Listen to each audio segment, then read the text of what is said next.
Welcome to the Paradise Paradox. My name is Kurt Robinson. And I'm Aaron Battle.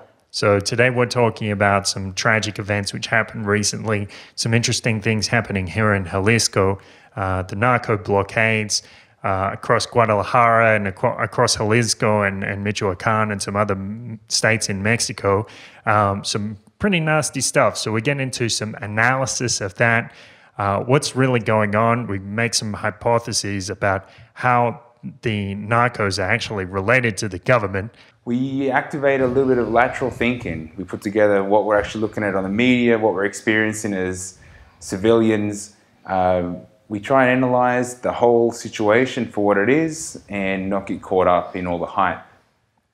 Yeah, we're trying to come at it and look at what's going on and think about how this would serve somebody if it was artificed, if it was constructed carefully, if it was deliberate by perhaps not the people you would expect. So we also talk a bit about the war on drugs and how that results in the kind of violence which we've seen here in the last week in Jalisco, and the problems associated with that, and the problems that people don't actually think of the ultimate consequences of the policy they're advocating when they advocate for the war on drugs. There's an interesting interplay between the media, government, possible cartels in the drug industry and the automotive transport industry of here in Jalisco, Guadalajara. And when you follow the money, it's not a very hard game to see who wins at the end of the game. Yeah, so we rub a couple of facts together and see what comes up and try to figure out who might benefit from something like that. Then in the second half, we get into talking about the events in Baltimore recently. So on April 27th, they started these riots in Baltimore purportedly. So we have a look at a few media reports that we've seen and analyze what's really going on there and say how much of this is fake, how much of it is blown up by the media. Is it more than what it appears to be in the media? Or what kind of factors are behind that? There seems to be a lot of variables that are being played and not played. Looking at some of the videos, you can see that there's definitely something of the nature of rioting and police squads and government centralization, possible escalation of force for future events. It's really hard to tell.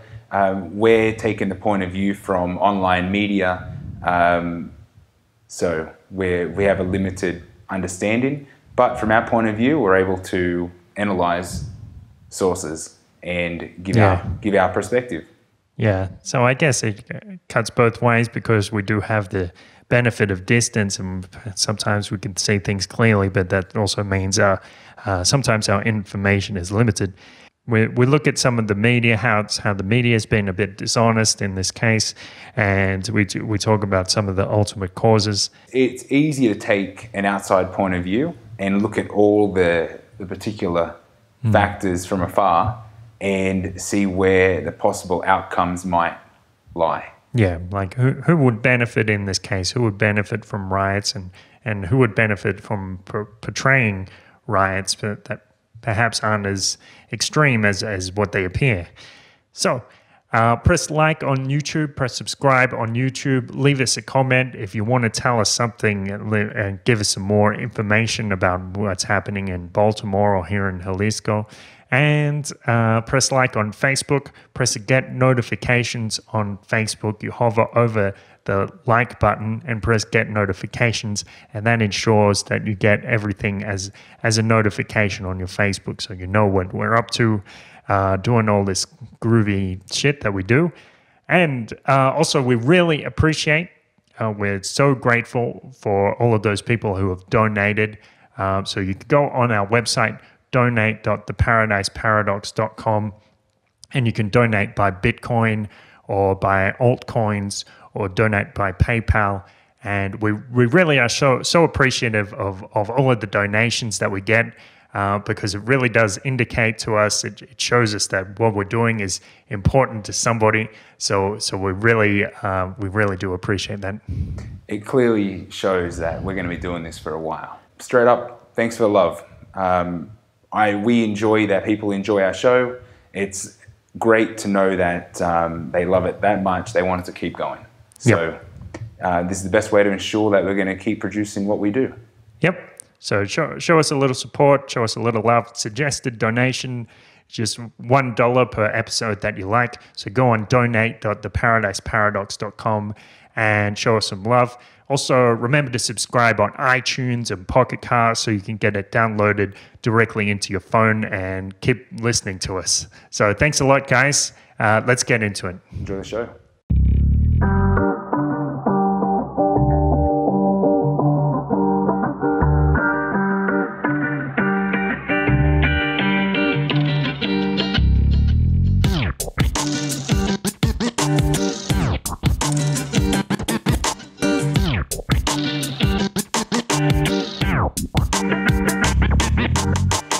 Ooh, so here we are again, Paradise Paradox, and we're talking about some interesting events that have passed over the last couple of weeks, like those events around here in Jalisco and also in the United States in Baltimore, some riots that have been starting there.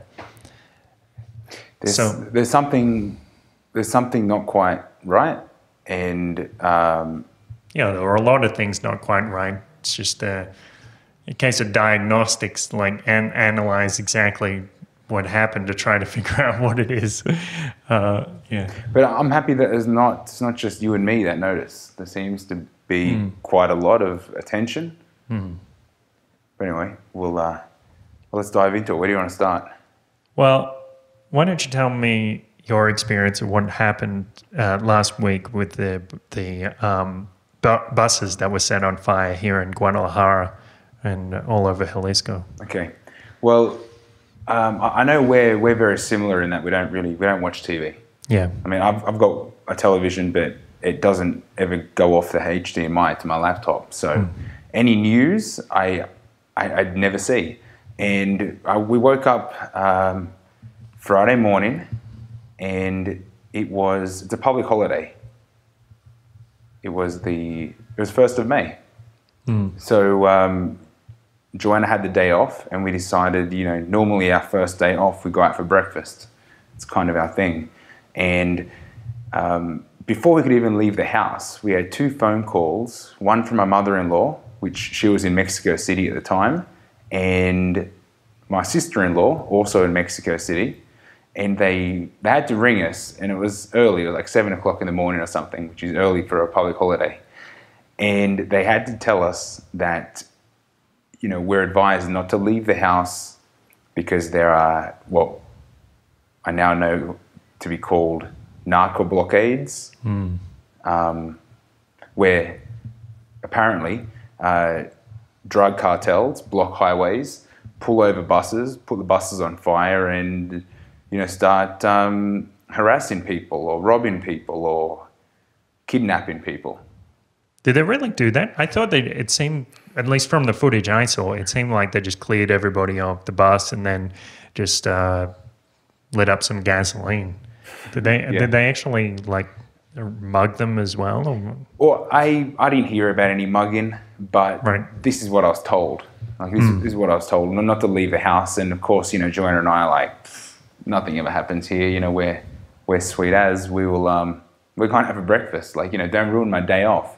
I just said, don't even answer them anymore. Just put your phone on. Just leave your phone at home. We don't need it. But we couldn't escape all that. We couldn't escape it because when we got to the restaurant where we had breakfast, the TV was on, and that's all that was playing all morning. Just this footage that you're talking about, buses on fire, and just police, or videos of police driving around and escorting cars, and I don't know, just general police work and buses on fire. Yeah. That was about the gist of it. But the thing was, the comment I made was, I saw these buses on fire, and the instant thought that jumped to mind was, there's an insurance job going on here. All the buses in Guadalajara getting upgraded. There's old buses and new buses. I just thought, well, of course. What do you mean, like the macro bus or something else? Something else. A lot of the buses that I used to catch in the Zapopan area. Yep. Where there was no new buses 6 months ago. Now only half the routes go through Zapopan are all new buses. Okay. So you looked at them and said, well, they were going to chuck them out anyway. So these are brand new, and they're putting the price up too. So instead of 6 pesos, now we're paying 7. But I'm looking at all these buses on fire, and I never saw any of the new buses on fire. They're all the old ones. Like, is that a coincidence, or is that just lucky? But either way, some insurance companies buying new buses for a company that may have known not to run the new buses that day, and they're gonna capitalize on that. Yeah. But I mean, you saw some of the TV footage.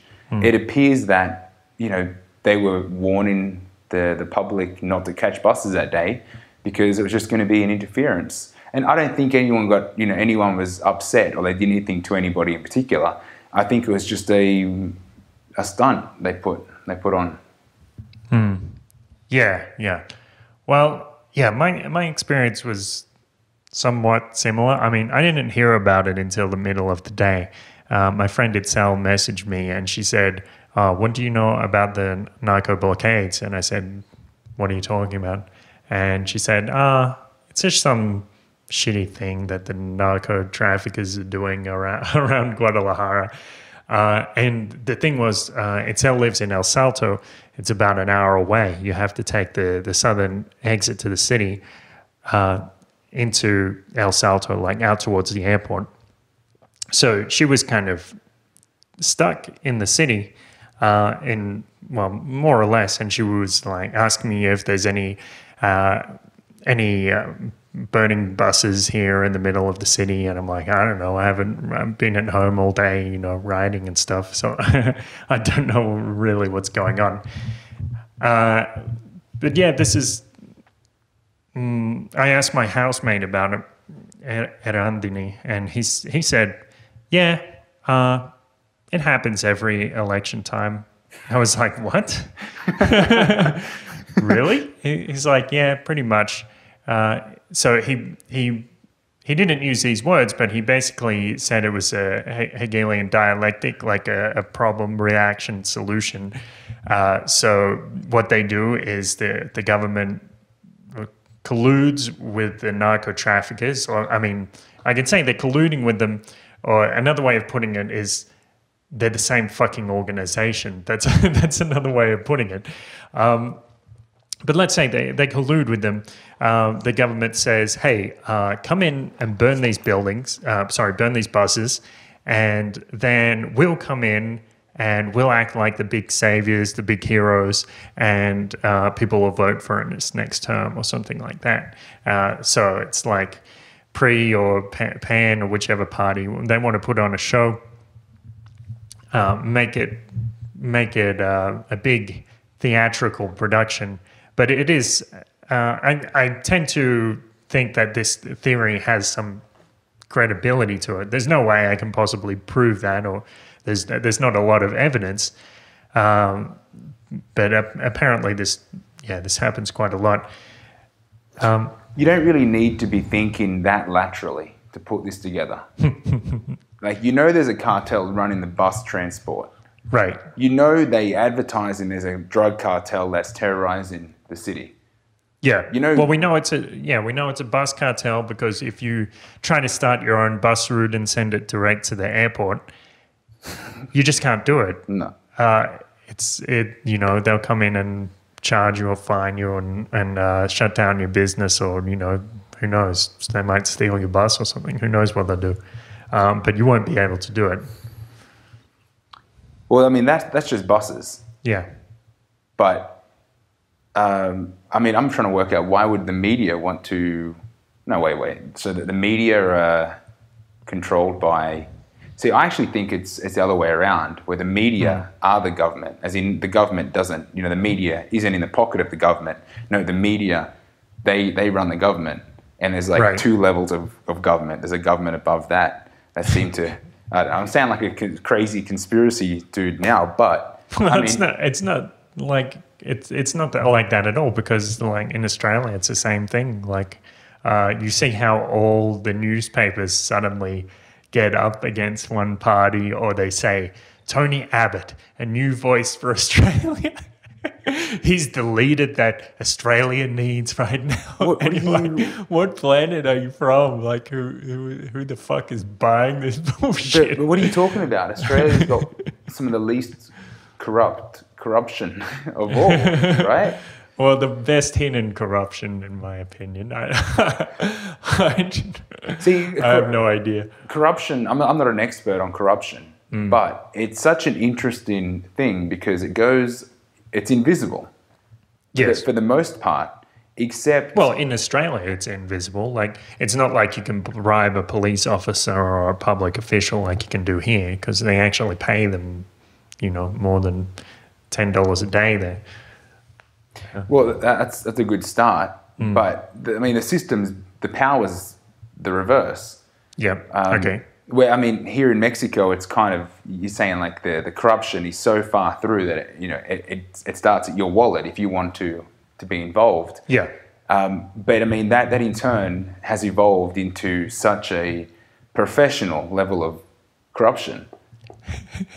Right. I think some people might describe corruption as a true Mexican art form, or I've heard people say that Mexico without corruption is like a quesadilla without cheese. You can't do it. Though in Mexico City they do actually eat quesadillas without cheese. That's right. So I don't know what that says about Mexico City. It's just not right. Yeah, it's up is down. But in this example, it's so easy to see how bus cartel had the buses on fire, and they were cool with it because the bus driver probably helped old ladies off the bus before they put them on fire. There was probably police there to stop traffic back and forth, going, we're just going to put a few buses on fire here. Like everyone was, we're all friends. Everyone's helping each other out. The media's put an announcement on very early in the morning. Don't leave your house today. There's signs of narco blockade activity. And of course, they play that in the cities outside Guadalajara so that families can talk, because the power of family gossip here in Mexico is incredible. And social media, everyone knows what's going on. Like we knew which buses not to take. The bus route was on television. Yeah. So, so the media's obviously got some information coming in. There's some connection there. And yeah, that's true. They were very well informed. I looked it up and it said these are the routes which are shut down, or these are the roads. So, yeah. Well, I guess they have helicopters and stuff. They're investigating. Yeah. But then on top of that, these political parties are all going to come in and say, we minimize damage and... We're hard on drugs. Sure you are, buddy. This is we're cleaning it up. The other day we saw that video. Luke Rudkowski was interviewing President Fox, or ex-president of Mexico, President Fox, and President Fox is now thoroughly against the drug war. And you said... Just general Mexican knowledge, right, in that you'd see a lot of older people say, it's not like the old times. Like I'm talking in the 90s or even up until the late 90s, where the drug problem wasn't a problem. It was all under control, and there wasn't really that much of like petty crime going on. Right. But what happened was there was a shift in governments, and of course different governments have got control of different cartels, or maybe they're funded by different cartels. And it was either in the last party or I think it was in the last party, the PRI. Yep.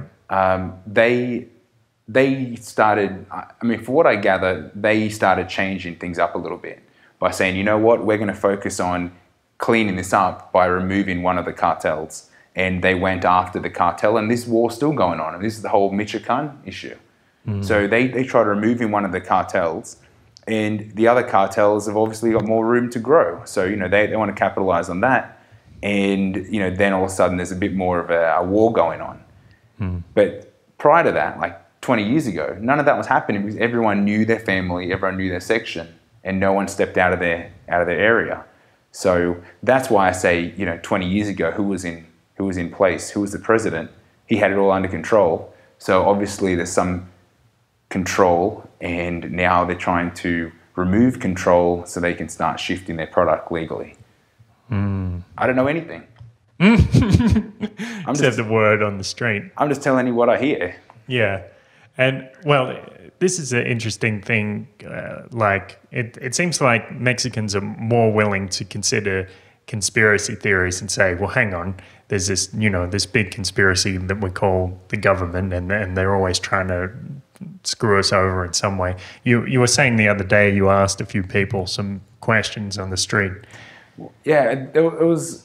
I mean, this is your fault because you told me, you ask anyone here about tax and they tell you straight up it's direct theft of value or it's just robbery. Yeah. And I was like, well, yeah, okay, I kind of see that. So over the last couple of months, new people that they just, came into my circles, I would ask them, I'm like, so what's the situation with tax? Like everyone pays it and everyone's good with it. But I mean, how do you see it?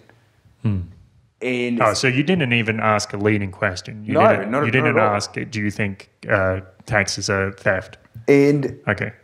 And it's nearly 10 out of 10 response. Yeah, it's actually some people gave me a really good answer, like in-depth answer. Because I mean, the general is like, yeah, those bastards are going to steal from us to the day they die, and then the son's going to get into place, and they're going to do the same thing.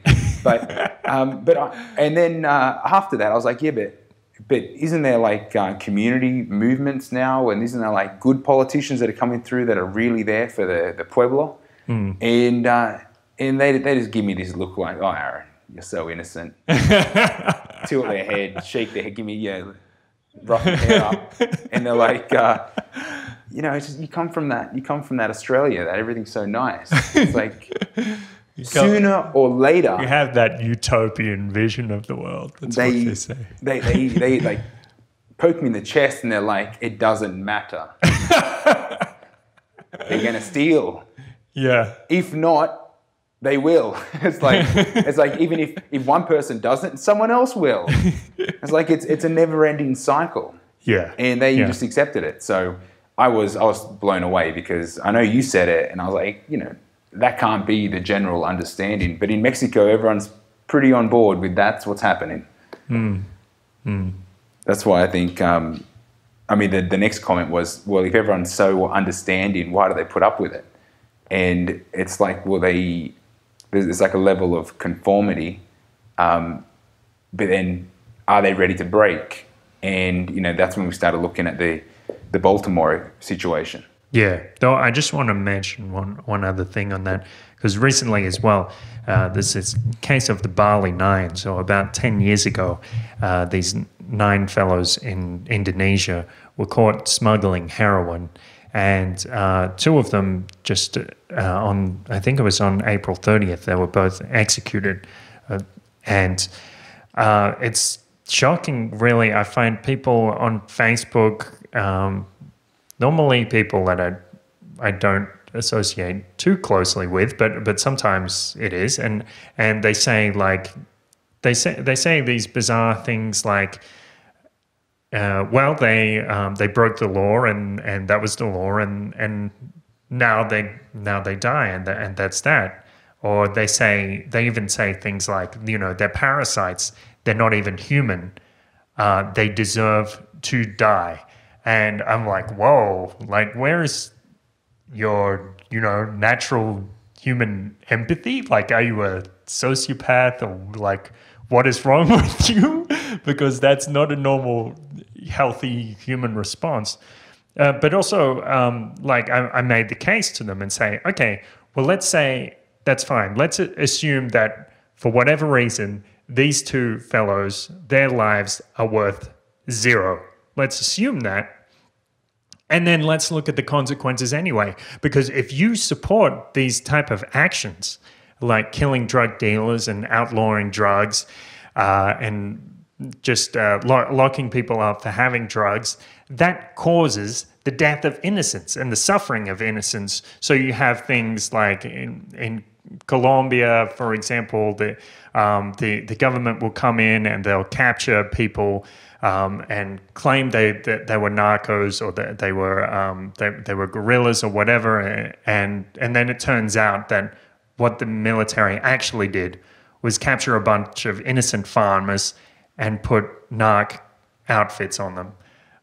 Or you have things like stray bullets. Stray bullets hit people all the time. Stray bullets as a result of gang warfare, as a result of the war on drugs. Because these gangs wouldn't exist if it wasn't for the war on drugs. If there wasn't for the war on drugs, there wouldn't be gangs, there would be companies selling these drugs legally.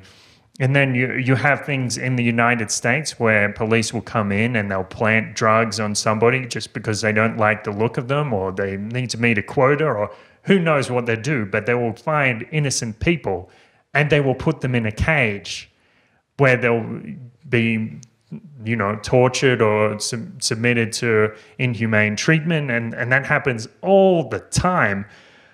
And they ruin lives. It transforms people into criminals. You know, if you're not a criminal when you're going into jail, it's quite likely that you'll be a criminal when you're coming out of jail. And then you have, of course, you have these things like these burning buses here in Jalisco and Michoacan and a few other states. And, you know, there were some police officers and some military men who died from that. I mean, sometimes I don't have that much sympathy for the police because they're also members of a gang. Either way, those people have families. A lot of those people are good people. And that's the kind of thing you support if you support the war on drugs, if you support killing drug dealers. And that's the shape of the world. Well, three things. Firstly, you shouldn't support war on anything. Yes. Yes. The second factor is we believe we're so civilized and so far removed from public displays of torture or of punishment. But I mean, everyone's got a television, so we're not that far away. Now we have the luxury, we don't have to go to the town square to see someone decapitated or hung. We just need to switch on the television and we get to see, you know, whatever flavor you want. And the last point is, from all that, I gather this war doesn't even work because who's winning? It's like it's a never-ending non-benefit to the community. Yeah, that's right. It's a never-ending cycle of violence perpetuated by governments all over the world. And I think this kind of support, as long as like regular people keep supporting it and keep saying, yeah, those people deserve to die, it just keeps on rolling. But as soon as people say, well, hang on, let's like, even though I don't like drugs, just leave them alone. Just let them do what they want to do, and educate people. If you think drugs are really risky, then you can educate your friends and look out for your friends and make sure people don't get carried away with some stupid decision which might affect them. Because the fact is, the war on drugs is much worse than the effects of drugs themselves.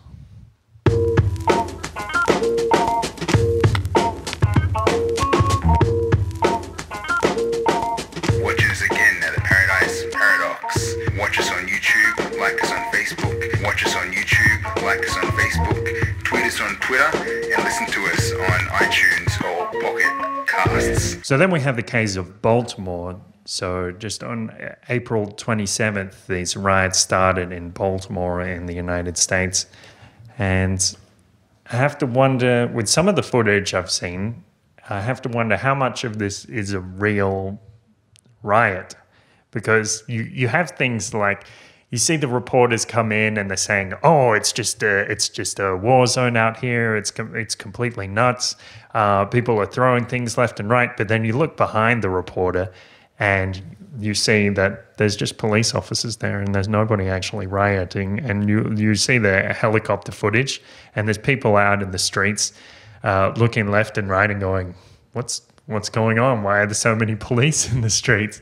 And I'll put the link to that footage in the description. Of course, some of it is a bit more intense, and there are people shouting and yelling and the occasional trash can burning. But it really doesn't seem quite as bad as they're making it out. I looked at a couple of videos. Yeah. And because, I mean, originally we weren't exactly going to talk about this, but I could see how by looking at the videos and the news footage, it kind of made me think about what happened the other week. How it's exactly the same thing. I mean, like, you know, is it staged or is there something really happening? And it's like, part of me says, doesn't matter. Why? Why would you say it doesn't matter? Because I'm thinking more in the lines of, I understand it's probably a little bit, I mean, how do I explain this? I don't want to sound like, you know, because it's not part of my, it's not happening to me, it's not in my town, I don't need to worry about it.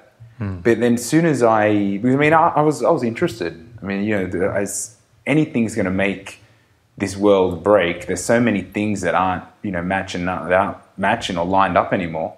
And when I started looking at the footage, well, we both did, and it's like this is a joke. There's news reporters saying that there's cars that are the road's being blocked and there's no traffic, and it's like, well, what's going on? There's cars. Yeah, right you can behind see. Yeah, you can see the cars right behind them, just like parked and waiting to go at an intersection, and then a car actually drives right past him as he's talking, like half a minute later. I'm waiting for them to wave at the camera like, you know, like these idiots do. But then the helicopter footage as well. You know, there might be a couple hundred policemen walking down the middle of the street or standing there on display, and you got mothers with strollers and kids, you know, walking to school. It looked like, you know, I mean, it was your general suburban, all American suburban Pleasantville, just checking out what's going on out in the street.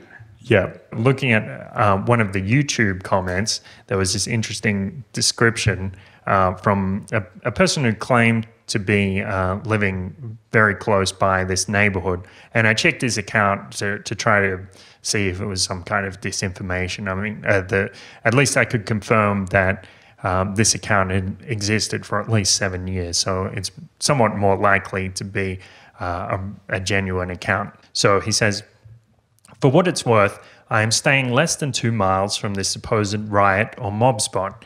There is no riot or mob here. There are about 100 people dressed as police. I think they are real police. And they are telling the local residents that there is an exercise underway that will help them be better prepared for a problem in the future. They are actually advertising this as an earthquake drill, if you can help me make sense of that. I have CNN on my TV and I'm looking out the window and the two don't match. There is nobody here and there's nothing happening. I see a news van about half a mile from here, and I also see a helicopter, but it's leaving now. If there was a great riot, I'm sorry I missed it. Don't bother coming down here unless you're bringing trouble with you." And then he goes on to say, "Please bring a riot so I don't have to go to work today." Well, who wants to go to work? That sucks. Especially in the middle of a riot. Well, it's a good excuse. Yeah, like, can't get much better than that. Roads are blocked. I couldn't get to work. Especially with the earthquake drill and everything. I mean, who knows? Then there was another case. So Fox 13 Memphis posted a picture on Facebook, and it's like this burning vision. You can see all of these fires, and in the middle of the picture, for whatever reason, there's a pole with the iconic golden arches on the top of it. And they said, this is a report from Baltimore, you know, the city's a mess, everything's burning. Now, that picture turned out to be fake. It's actually a picture from the 2014 riots in Venezuela. So they messed up on that one, or did they deliberately mess up and got caught on it? I'm not sure which. I'm guessing if nobody caught them on it, they probably just would have continued and not corrected their mistake. But that's, you know, that is a significant mistake to make. Like how do you make that mistake? Like, just type into Google Images riot, fire, and see what comes up, and then run that with your story? That's, you know, that's a very high level of incompetence. I'm inclined to believe that was deliberate. Before you said I was incompetent, I would have said that's what I would have done. Well, But then, yeah. but then I'm not putting together, shonky newspapers. Well, you know what they say: if you can't find the news, make the news. Well, it opens up business options for people that, for amateur photographers in Baltimore. That's In Venezuela. or perhaps. Yep. But I mean, we could burn some bins out the front here and take photos, and then put them up there if they need help. Yeah, and we'll grab some people around, and then we'll say this is the Latin district of Baltimore, and it's just a complete mess, and people are really angry. We'll get in some anarcho-communists that live around this area and get them to put on some bandanas, and we'll go from there. I'm sure it'll be pretty brutal, and I'm sure we can make the front page of Fox 13 Memphis. And face painting for the kids. I'm sure we can. Yeah, with little anarchist symbols and smiley faces, and maybe some fire marks on their cheeks and stuff like that. But we shouldn't joke about it because this is affecting real people. Is it? Oh, I don't even know. I have no idea, but there was what apparently started it, Freddie Gray, and yeah, you were saying how it was someone like, perhaps it was Bill O'Reilly or some. Well, I watched. There was a couple. Bill O'Reilly was the last one we're watching because he seems to jump on these rants and spit out all these stats on demographics of Baltimore, and it's just like I don't even like. It sounds like, well, firstly, it's like he's reading stats, so it's like I don't even know what's really. It's so easy to tune out on that, but. It's like, I don't even know what to make of it. Like it doesn't help me. It doesn't tell me about what's happening. It's like, okay, so. But doesn't he blames it all on some racism? I mean he blames it on some racist reasons in the end. Isn't that what he said? Like he said they're all black and they're all hopeless or something like that. Well, he goes on to say that 90% of crimes African American, 90% of murder victims. African American, and then he just forgets about that. And he goes, you know what? It's black people. You know what I mean? There's black government. There's black policemen. What do you expect? Essentially, it's like what do you? It's essentially saying what do you expect? And irrespective of what what race or what demographics are in Baltimore, it's like. Does it have to be explained that way? Like, and then we're talking at the critical point. Like, obviously, if the riots are a whole big theatrical performance, he then goes to say that perhaps people are, dissatisfied with their lives, and they're just out to get amongst it. So I'm sick of my job. My family situation is not the best. I just can't seem to make my way economically, and there's nothing to do on Friday night. I'm going to go burn some cars. I mean, is that really what's happening? I didn't see any footage of cars burning, just a couple of trash cans. That's all I've seen. I saw some people on top of a police car, but I mean, okay. That could have been World War II for all I know. Actually, I did see that footage as well. It was still like aerial footage and. Yeah, but that brings in again, like I showed you some footage earlier of the G20 in Toronto in 2010, and you can watch an interesting documentary about that by Dan Dix of Press for Truth, and they talk about the agent provocateurs that come in there. So an agent provocateur is somebody like a police officer or some kind of government agent or somebody from some opposing faction who wants to discredit a movement. So you can see in this footage, these people are wearing police-issued boots, and in the early cases, they come in and they've got rocks in their hands and they're wearing bandanas over their faces, so you can't tell who they are. And at this protest, it was more or less obvious that what they were going to do was start a fight, and they were going to discredit the movement. That was the intention, because if you make something violent, then all of a sudden you don't have to deal with it anymore, because you can just say, well, those are just a bunch of violent hooligans and they're not actually there for an honest debate, or, they don't have any valid issues to talk about. They just want to rough people up. And then everybody forgets about it. And that's a good political technique, I guess you could call it. Well, let's talk about techniques for a little bit. Yeah. Because I'm going to assume that the riots are they are playing out their due course. There's certain comments to say that the riots have been left to run for as long as they have, for the political agenda. Okay. So from what I've gathered, let's say the riots aren't exactly as extreme as what they are. Let's say that there's perhaps some people that are playing both sides, and that they want the riots to be seen as a bigger deal, and they want them to play out for weeks, so as if we can't control them anymore, so that we're opening the doors to some kind of authoritative escalation. That's completely in the hand of centralizing higher levels of government to take control, to look after the people, irrespective of whether this is happening or not. Yes. So that does play to the to the side that these have been put on as a performance. Yes, and I think they definitely. A lot of people have something to gain from putting on this type of performance. So I can't speculate. I don't have a fully formed hypothesis, but I will mention a couple of things. So purportedly, Paul Wolfowitz had a program called PNAC, Project for a New American Coalition, I think, and one of the conclusions which his program drew was that they needed to have some kind of catalyzing event. This was back in 1998 on maybe 2000, and a catalyzing event, a new Pearl Harbor.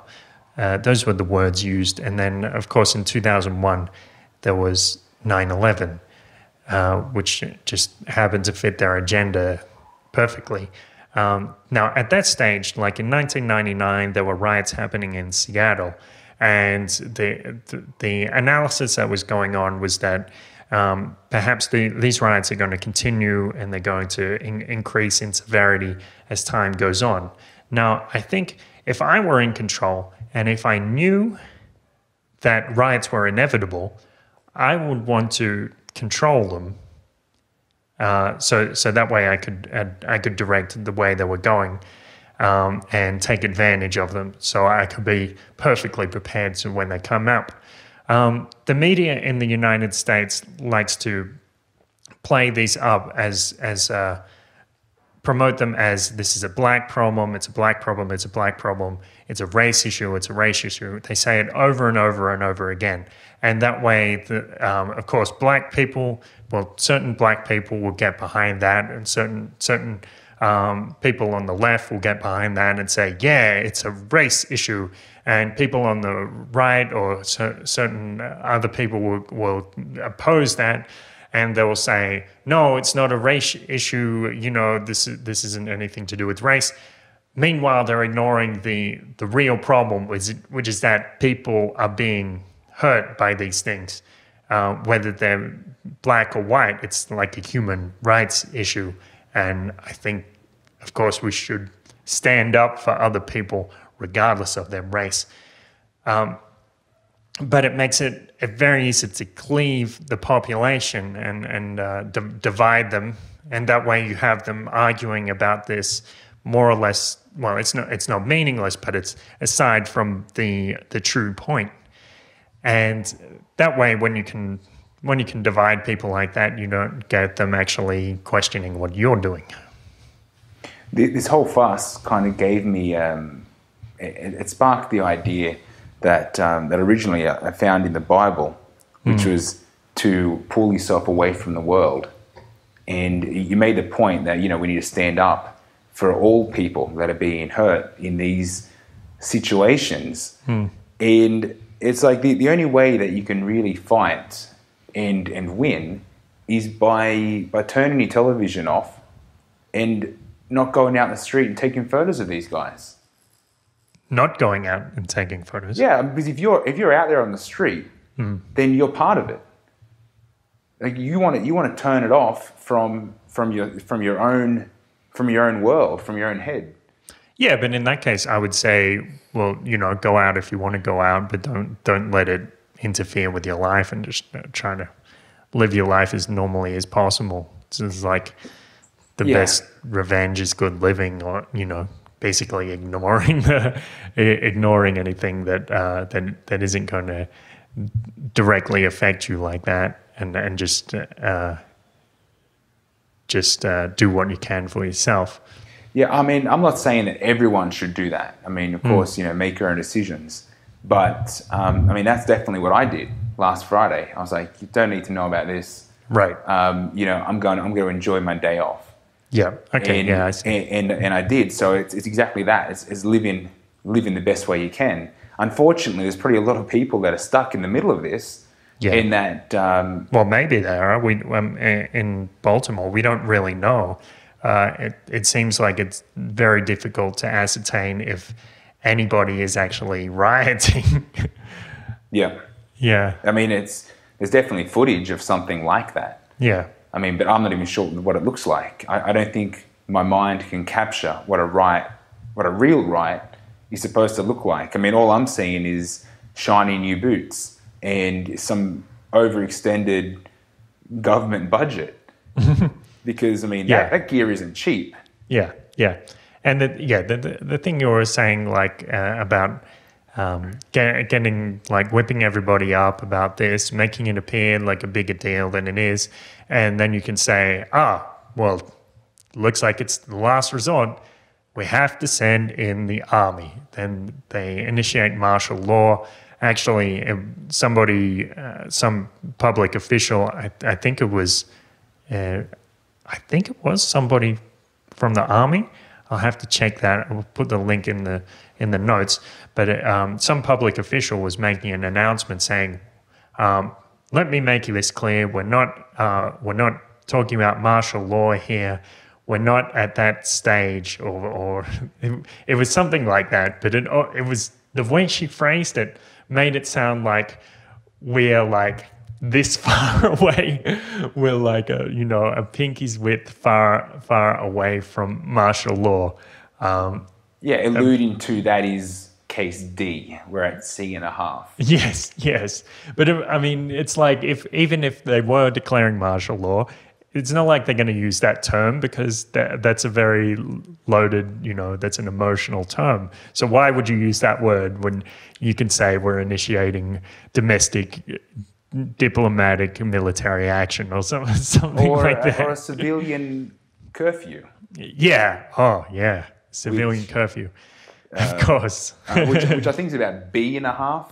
I don't know, but I mean, wasn't that initiated? Yes, that's right.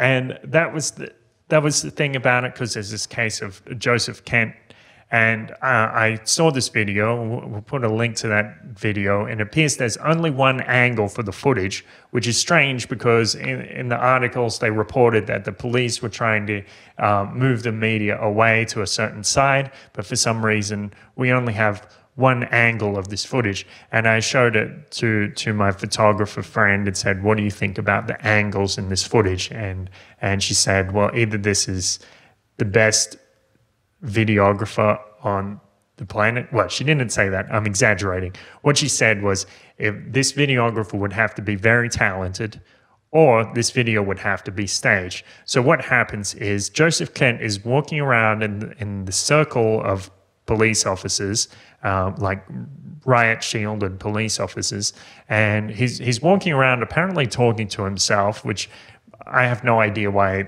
he's doing that. And this fellow walks around, he goes back, and then at exactly the right time, there's a Hummer coming towards him, and on the other side, there's a bunch of police officers in riot uniforms coming towards him. and it actually looks like something from the WWE. Like it looks totally staged, and one of the police officers is raising up his riot shield as if to hit Kent, but you never see it actually impact. And it looks like he's raising up a chair grabbed from the crowd during the WWE match. And so you never actually see Kent being hit. And then as the Hummer drives off, they're all disappeared into this Hummer. And the video, the camera is at the perfect angle, so you just can't see exactly what happened. See, I originally thought it was the trailer for a new Marvel spectacular. Like would be good. Perfect. Yeah. And then he Zoom disappears in, zoom out. like a there wizard. He is. Yeah. But I mean, of course, this is just bait. It's like, they took one of our men. They took one of our soldiers is now being, man down. Everyone out in the street. We need to fight for our right to. I'm not too sure. I don't know. Why are they trying to? Okay, let's say it's staged. Yeah. Why are they trying to rev people up? Well, I think it's that whole black versus white angle, but I don't really know. I mean, as like thinking in terms of military strategy or media strategy or something like that, I don't know. If they've got a plan behind that, then they're one step ahead of me. I really don't know why they would want to do that exactly. Well, just to one person, or why they would want to? Why they would want to stage an event where somebody was being abducted or arrested in a nasty fashion that's very sensational. I don't know why they would want to do that. I don't know exactly who that serves or how or the extent of it. Well, I mean, it might be a simple view, but I mean, isn't it obvious that they just want to extend the riots so they can continue to escalate the severity or the level of out of control that this event may be, so that they're able to, I don't know, increase force?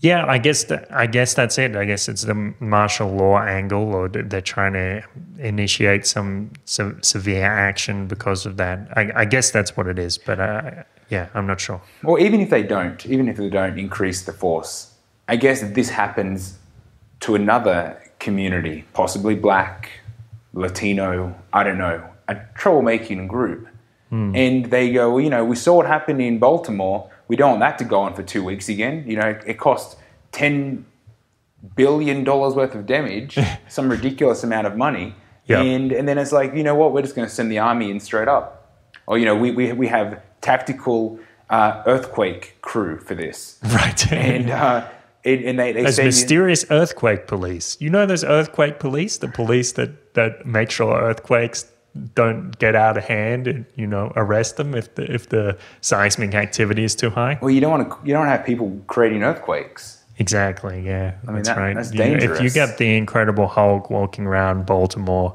that's a big problem. Or Kwame with his Earth ring, that's definitely a big problem. Well, he's black, so he's a guy you need to watch out for. African as it gets. Yeah, that's right. I'm just saying, they're not going to wait for that. They're not going to send in normal police when they see Kwame cruising down the street, especially if he's blinged out. Deadly weapon. Yeah. So they're going to escalate it straight away, and they're going to take him out, possibly with a Humvee. I'm not sure. I don't know how they do their tactics. So even if something was to happen here in Mexico, which I don't think they could activate the same thing here. Right. Well, that's what I love about living in Mexico. The Mexican government is more or less incompetent. So if they want to pull off something of that scale, it's just not going to come off.